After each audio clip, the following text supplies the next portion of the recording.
Hello, আসসালামু আলাইকুম প্রিয় শিক্ষার্থী বন্ধুরা, আশা করি তোমরা ভালো আছো। আমি ভালো আছি। দেখো, নবম এবং দশম শ্রেণীতে যারা আছো এবং এসএসসি পরীক্ষার্থী, তোমাদের 17 অধ্যায় থেকে ইতিমধ্যে মধ্যক নির্ণয় আসে। সেই মধ্যকটা কিভাবে করবা আমার এই একটা ভিডিও থেকেই শিখে নিতে পারবা। ভিডিওটি না জেনে সম্পূর্ণ ভিডিওটি দেখা যায়। দেখো, এখানে একটা আমি প্রশ্ন দিয়েছি, এটা থেকেই আমরা মধ্যক নির্ণয় করে দেখাবো। কিভাবে মধ্যক নির্ণয় করতে হবে সেই মধ্যক নির্ণয়টা আমরা দেখিয়ে দেব। এখন একটু ভালো করে খেয়াল করবা। তাহলে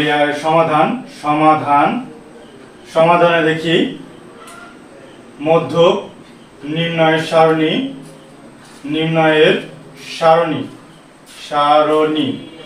তাহলে মধ্যক নির্ণয়ের সারণী। এখন দেখো, প্রথমে এখানে আমাদের যে সবটা করতে হবে, এই একটা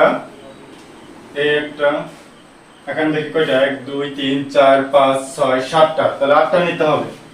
1 2 3 4 5 6 7 8। তারপর দেখো, এই যে আমাদের ঘরগুলো টানা হলো। এখানে হবে শ্রেণীব্যাপ্তি। মধ্যক নির্ণয় করতে গেলে 3টে ঘর টানতে হবে। এই অনুসারে এখানে আসবে শ্রেণীব্যাপ্তি, গণসংখ্যা, আর এখানে আসবে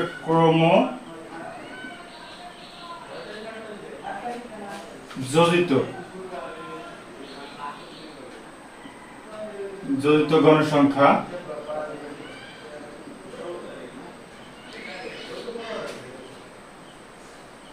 প্রমুজিত গণসংখ্যা। তাহলে শ্রেণীব্যাপ্তি আছে 41 থেকে 50, 51 থেকে 60, 61 থেকে 70, 71 থেকে 80, 81 থেকে 90, 91 থেকে 100। তারপর দেখো, এখানে আছে 6 8 3 12 7 4। এভাবে দেওয়া আছে। আমরা যেটাই করলাম, শ্রেণীব্যাপ্তি গণসংখ্যা এটা দিয়ে দিয়েছি। এখন খেয়াল করি, আমাদের শ্রেণীব্যাপ্তি গণসংখ্যা দেওয়া আছে। তাহলে এখানে 6, তারপরে কি আসতেছে, এখানে যোগ করলে আসতেছে আমাদের দেখো 14, এখানে যোগ করলে 17, 17 আর 12 কত আসতেছে, এখানে 9 2 29, এখানে যোগ করলে আসতেছে 36, আর এখানে যোগ করলে আসতেছে 40। তাহলে এখানে আমরা একটু খেয়াল করি, 40 পাচ্ছি। তাহলে n সমান কত, 40। এটা হবে মোট। তাহলে মোট পেলাম এটা। দেখো, এখন এখানে n সমান 40 বা n ডিভাইডেড 2 সমান 40 ডিভাইডেড 2 সমান, তাহলে এখানে ভাগ করলে কত পাচ্ছি, 20। তাহলে এখন এই 20টা আছে কোন শ্রেণীতে, সেই শ্রেণীতে আমাদের মধ্যক আছে। তাহলে এখানে দেখো 6 পর্যন্ত, এখানে 14 পর্যন্ত, এখানে 17 পর্যন্ত, এখানে 29 পর্যন্ত। তাহলে এই শ্রেণীতে আমাদের মধ্যক আছে।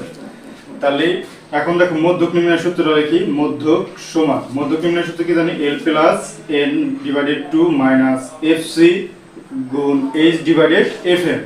এই সূত্রটা তোমাদের অবশ্যই জানা থাকা লাগবে। এখন দেখো, এই সাইডে আমরা লিখতে পারি এখন, বা এখানে যেটা দাও, L সমান, এখানে L সমান যে শ্রেণীতে মধ্যক পেয়েছি সেই শ্রেণীর নিম্ন সীমা কত আছে, 71। তাহলে 71টা কিভাবে পেলাম বুঝলাম।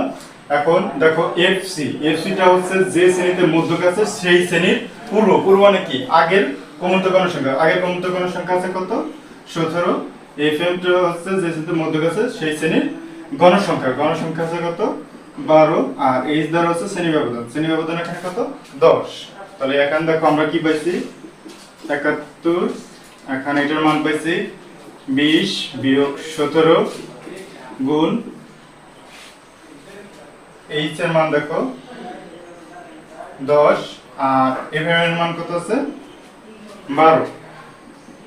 তাহলে 71 যোগ, এখান থেকে বিয়োগ করলে পাচ্ছি 3 গুণ এটা পাচ্ছি। তাহলে 71 যোগ 3 10 30 ডিভাইডেড 71। এখন 30 আমাদের কত দ্বারা ভাগ করতে হবে, 12 দ্বারা ভাগ। তাহলে 30 আমরা 12 দ্বারা ভাগ করলে, তাহলে 30 ভাগ 12 দিলে আমাদের এখানে আসতেছে দেখো 2.5। তাহলে 2.5 যা যোগ করলে 73.5। তাহলে 73.5 এটা পেলাম আমরা। তাহলে আবারও খেয়াল করো, আমাদের যা করতে হবে প্রথমে শ্রেণী ব্যক্তি গণসংখ্যা কমূলত গণসংখ্যাটা আবার বোঝানো কি হবে 6 আর আর যোগ করবে এটা যোগ করলে 14 এটা সাথে যোগ করলে 17 এর সাথে যোগ করলে 29 7 এর সাথে যোগ করলে 36 7 এর সাথে যোগ করলে 40 তাহলে এখানে n সমান 40 বা n ডিভাইড 2 সমান 40 ডিভাইড 2 20 পাই তাহলে মধ্যকাছে এই শ্রেণীতে 71 থেকে 80 শ্রেণীতে তাহলে সুতরাং মধ্যক নির্ণয় সূত্রটা লেখা হয়েছে তারপরে দেখো l যে শ্রেণীতে মধ্যক থাকে সেই শ্রেণীর নিম্ন সীমা এসিটা হচ্ছে যে শ্রেণীতে মধ্যক তার পূর্ববর্তী কমূলত গণসংখ্যা এফএমটা হচ্ছে মধ্যক শ্রেণীর মধ্যক শ্রেণীর গণসংখ্যা আর h সমান হচ্ছে হলো দেখো শ্রেণী ব্যবধান আমরা এখানে দেখো মানগুলো বসাই দিয়েছি 71 এটা থেকে বিয়োগ করলে 3 এভাবে এটা 3.30 এটা থেকে ভাগ করলে 2.5 যোগ করলে 73.5 ভিডিওটি কেমন লাগলো অবশ্যই কমেন্টে জানাবা আর এই ধরনের ভিডিও পেতে অবশ্যই আমার চ্যানেলটি সাবস্ক্রাইব করে পাশে থাকা বেল আইকনটি বাজিয়ে দিবা আজ এই পর্যন্ত আল্লাহ হাফেজ।